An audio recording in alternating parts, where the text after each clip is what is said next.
Okay, so I wanted to show all the books that I've read so far. This is January through April, um, and then we'll do May through August later. Um, so the first book I read was Murder Among Friends by Candace Fleming. This is a nonfiction book about the Leopold and Loeb case, which is basically these two college students who were in the 20s were trying to plan like the perfect murder. And so they basically kidnapped this kid, had his family pay a whole ransom and everything, and then they killed the kid. And it was a whole thing. And then they were also in a sexual relationship with each other. And one of them was gay. The other one was just a narcissist and liked the attention. So somehow that works. I don't know. I rated it 4 stars just because even though it is nonfiction, some of the writing I just didn't really like. And then I found out it's a young adult true crime, which I've never heard of. So it was written for like middle school age, high school age. But it wasn't bad, and I did kind of want to research it because one of my favorite movies is called Rope from the 40s, and it's inspired by this case. So, Okay. And then the next one is The Undocumented Americans by Hello. And the next one is The Undocumented Americans by Carla Cornejo Villavicencio. Oh, kind of close. Anyways, this is a non-fiction book. It's a whole bunch of different, like, how do I explain it? Hello? It's basically she's doing like a whole bunch of different like interviews with undocumented immigrants, children of undocumented immigrants, stuff like that, to basically like what's their experience living in the United States. Some of them were through DACA, some of them they just came here across the border. I gave it 4.5 stars. I did enjoy it, and it was pretty informative on like different experiences that people have and why they left their country, why they came here. But it just wasn't quite like it for me. Like I don't know, it just wasn't quite like a 5-star for me. But it was pretty good. So there's that. And then I got Mean Baby by Selma Blair. Selma Blair, is that an actress? Yes, I know her from Legally Blonde. Oh my god, I'm finding a lot of my tabs in here because one thing I do is I start annotating and then I never finish annotating. So you lose track of your tabs. Yeah, because I have like probably like 3 left, and I'm pretty sure there was one here too. Because like I just like I start annotating, but then I keep reading the book and I don't annotate. Mm-hmm. Which one of these books is actually very, very annotated, and this one, yeah. Anyways, but I know her as Vivian in Legally Blonde. I don't know what else she's been in. I know she's been in a lot. But this is basically about like her life growing up. Her family said that she was a mean baby, hence the title. But it's basically her experience growing up in the 70s and 80s in a Jewish family, and I think it was her grandpa who immigrated from, I don't even know where, I think it's Austria. He immigrated from somewhere in Europe to the States, like, I think it was right before World War II or something. But it's about her family, it's about her getting into acting. It's like very heavy on her relationship with her mother because she does not have a good relationship with her mom. Those parts I definitely related to on some parts, but it was a pretty decent book. I gave it 4 stars. I don't really like giving memoirs low ratings, just because that's like an actual person's life. That's what Yeah. they went through. So I don't want to like necessarily critique it. Like I think there's only been a few, and the only reason is because the writing was just pretty bad. But I liked it. I gave it 4 stars. I didn't really know much about her. Literally all I knew about her was that she was in Legally Blonde, because I love that movie. Is there other movies she was in? Because that name sounds familiar. Let me look her up. I'm just curious. Yeah. And her actual name isn't even like Selma Blaber. Like, I think her middle name is Selma or something.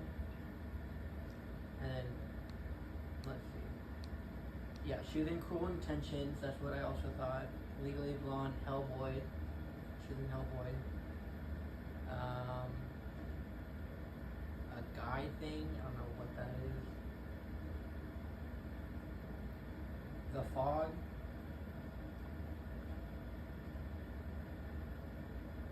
Okay. Yeah. But it looks like she's primarily known for Hellboy and Legally Blonde. So, there's that. And then I read All the Sinners Bleed by S.A. Cosby. This is the second book I read by S.A. Cosby. I read Razorblade Tears in July of last year, and that was like a 5-star read. That is one of the best thriller books I've ever read. A lot of his books are about being black in Virginia or in the South in general. But this one follows, I believe he's a cop, I could be wrong. Yeah, he's the first black sheriff in his town. And basically there's a whole bunch of like different murders that are going on. He basically uncovers a whole bunch of like racism, police corruption, religious corruption, which is a whole bunch of different things. And I rated this 4.5 stars. It wasn't as good as Razorblade Tears. Just because that book is like perfection for thrillers, in my opinion, and I absolutely love that book. But this was still like a really good read. It kept me on my feet. Yeah, I don't know much else to say. I'm really bad at describing books. So that was all of January, and then February, I read Mother by Linda Ann Rentschler, I think is how you say it. I've never heard of this book before until after I read it. As for that one, again, I don't use my bookmarks that often, because I just kind of remember where I'm at. Anyways, so basically this is about this woman works at a cafe, and then, or is it her that works at a cafe, or is it the girl? I always forget. I'm not.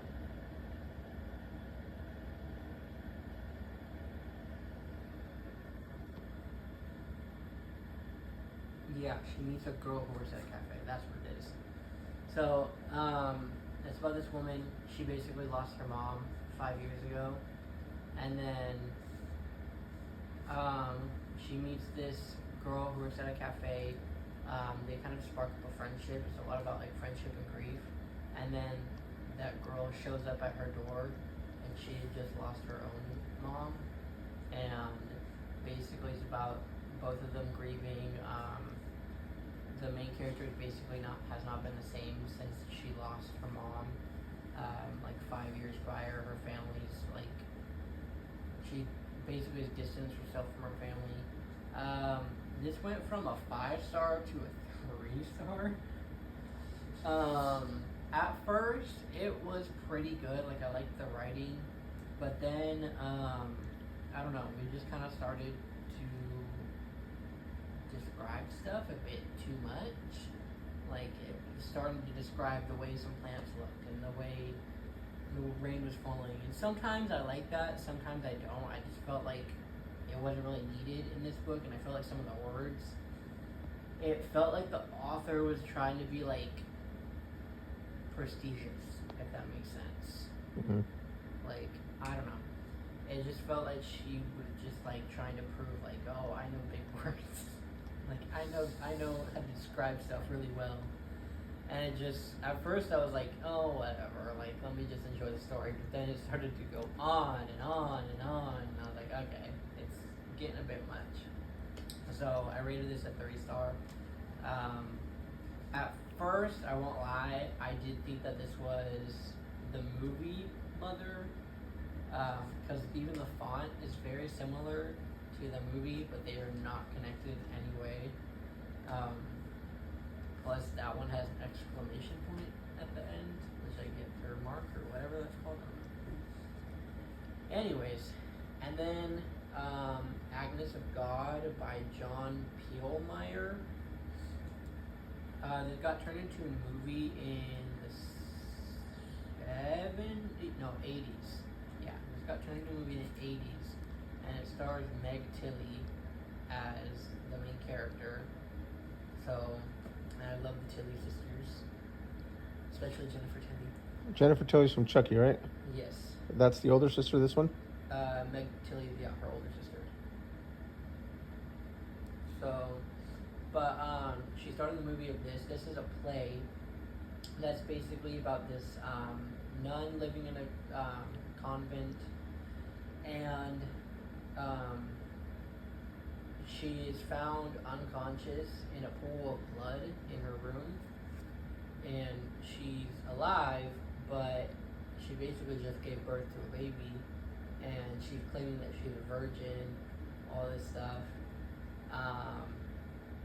Basically, they find a whole bunch of corruptionist, like psychologist, I think. She goes there to basically like help this woman process everything, because basically their first thought is, oh, she got raped, like, because she's over here, because she's claiming to be a virgin, she gave birth to a baby, it's a whole thing, and through that they basically find like a whole again, the whole religious corruption. It reminded me a little bit of Sister Death, which is like my favorite horror movie of all time, except this is not horror at all, it's just like a drama.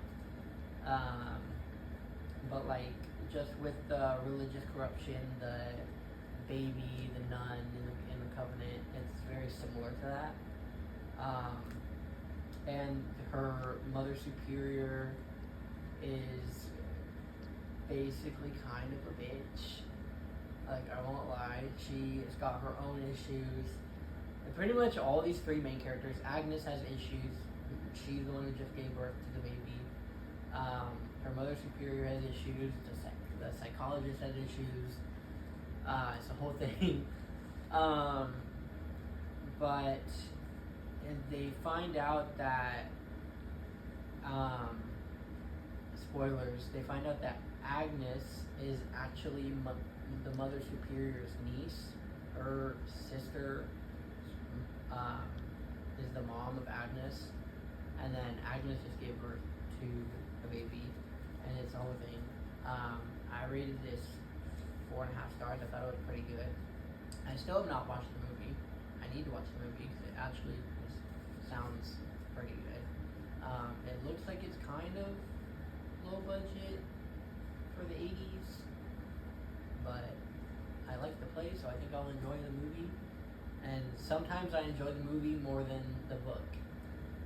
So there's definitely some instances where that has happened. And then the next book, I've heavily annotated. This is a 5-star read. This is definitely one of my like new favorite books. I even made space for it on my bookshelf. I removed books and I put this on there. This book is amazing. It's The Great Believers by Rebecca Mackay. It basically follows this friend group in the 80s during the AIDS epidemic. And it follows two main characters primarily. So the book starts off with the death of one of the characters, and the two characters that we follow are his best friend Yale in the 80s, and then his sister Fiona in 2015. And so pretty much all of Fiona's friends, most of the characters, again spoilers, die throughout the book of AIDS. This is a lot about chosen family and about how AIDS impacted both those who had it and their loved ones, and then the experiences that the queer community went through in the 80s during the AIDS epidemic. This is such an eye-opening book for me, and right now I'm currently reading another book about the AIDS epidemic, except that one's basically kind of like the opposite of this one. But the writing is amazing. All of the characters, you like really feel for them. And I annotated. I was underlining nearly everything, tabbing nearly everything. Like, this is officially one of my new favorite books, and the writing is amazing. The plot is amazing. Like, you really feel for all the characters and what they're going through. Yeah, I don't know. It's just like, this is probably my favorite book I've read this year. Like, it is literally a masterpiece. So, yeah. And then the next one is The House on Mango Street by Sandra Cisneros. I've read a book by her before. I don't remember what it was called. But I was like, let me look up some more books by her. And then I found this one, and this is like her most popular book. I prefer my edition over the edition that most people seem to have, because that's like the newer edition. This is a 1989 edition, and I absolutely love the cover. Basically, it follows this neighborhood, primarily this one girl named Esperanza, I believe is her name. But it basically follows her as well as her neighborhood. Pretty much just like different experiences that Latinos go through, whether it's like being a woman in the Latino community or having like a unique or difficult name to pronounce in English. Like, I don't know, I don't even think Esperanza is that hard to pronounce, but a lot of the white characters in this book are like, oh, that's a unique name, that's very difficult to pronounce, and she kind of gets like bullied for it. But basically it's kind of her just observing different people in her neighborhood, and it follows like different experiences that they're going through from her perspective, and she's only like, I think 12 years old. And so I thought it was pretty good. I gave it like, I think 4.5 stars. Let me see. There you go. Okay. Let me see. What did I rate this? I don't remember. I think it was 4.5. Yeah, it was 4.5. But I thought it was really good. It talks a lot about like being Latino, being like I said, being a woman in the Latino community. Just like literally so many different experiences that people might go through, but focused through a Latino perspective. But I thought it was pretty good, and it takes place in Chicago, I'm pretty sure, because that's where the author's from. Yeah, it takes place, it says, in the Hispanic quarter of Chicago.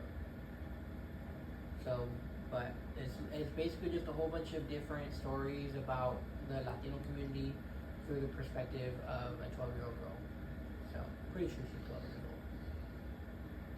Yeah, but it talks a lot about like I said, being a woman. It talks a lot about class is a huge thing in this too. Like a lot of them are of a lower status, they're more poor. So, and then going from that to this next book is crazy work because this is For the Fans by Nyla K. I'm kind of embarrassed to even admit that I read this and I actually enjoyed it.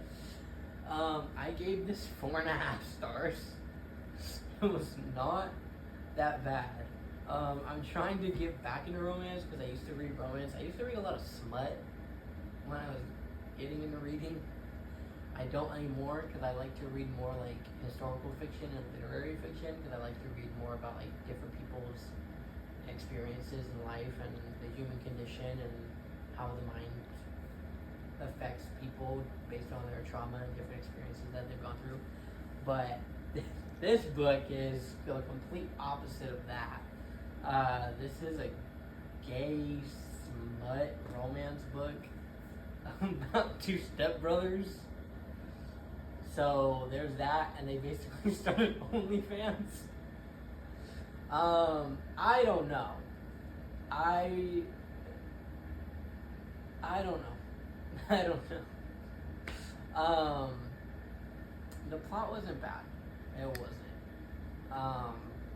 The one thing I did like about this though is that compared to other books like this, I feel like it really focused on like the actual like characters and like their emotions and what they're going through, stuff like that. Because I feel like a lot of smutty books don't do that. But I feel like the author really like spent time focusing on like the actual characters rather than just trying to write smut. Because a lot of smut authors are just focusing on the smut part. I don't know, but it wasn't bad. I enjoyed it. That's what matters. So, I don't know. And then I read Cloud of Malice by Rena Kent, which is kind of similar to that on the smut part.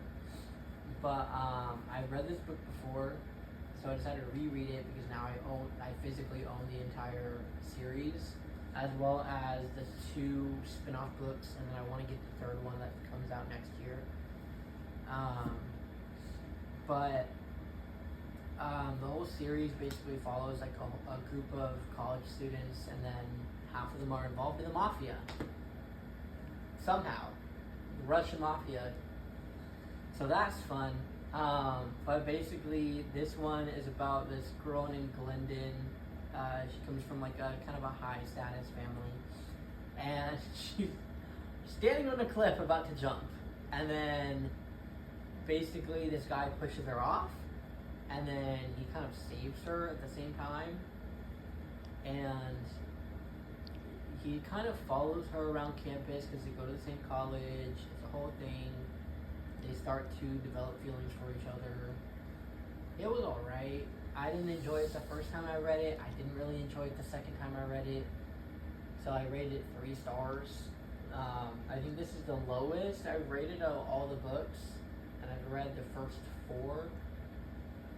So, yeah. But it was okay. I honestly, I cared more for like the side characters rather than the 2 main characters. That's all I really gotta say. I don't know. It was okay. And then I have A Sweet Death by Claude Tarda, I think is how you say it. Because it's French, it's translated from French. This is basically about this girl who essentially is eating herself to death. She's just eating a lot. I rated it 3.5 stars. It was an okay book. I don't really know. It's a short read, but I'm a really slow reader, so this took me a bit. Plus the writing, there's a lot of like words I don't know that I had to look up, or a lot of like fancy words, I guess you could say. I mean, it's literally was originally written in French, but it basically takes place in Paris. It's this, like you said, it's this girl essentially just eating herself to death. She's just eating a lot. I don't remember how, but somehow she ends up committing. Somehow, I think like I don't know. I rated it 3.5. I kind of liked it. I kind of didn't. It was whatever. half these books I barely even remember the plots. So, yeah. And then we got 2 by 2 by Nicholas Sparks. So, this is Mia's favorite author, and she had talked about this like a couple months before I read this, and I was like, you know what, like, let me give it a shot, because she was currently reading it when she was talking about it. She was talking about how it's good. I decided to give it a shot, and it's a 5-star read. I really, really liked it. There's a lot of things that I didn't necessarily relate to, but I don't know. I just kind of found it like, I don't want to say relatable, but it was kind of relatable. But basically, it's about this guy.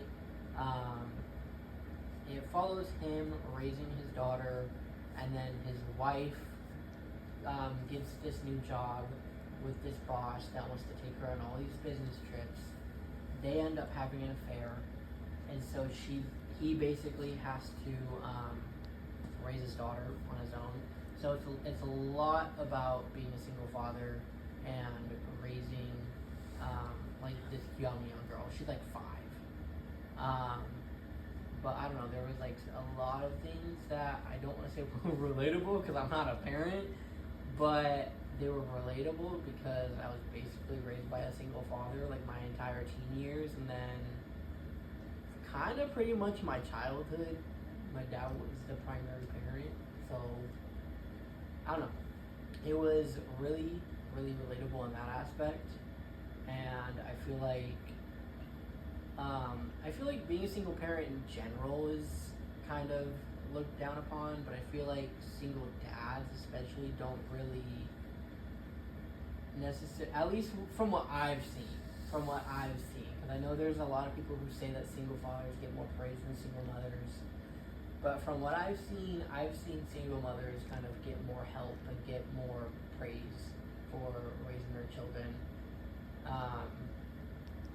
whereas a single father, like, the mom must have died, and like, the mom didn't do anything wrong, she just died. That's usually, at least that's what most people think, whereas in this book and in my experience, the mom was just kind of a shitty person, and so he pretty much just raised his daughter on his own.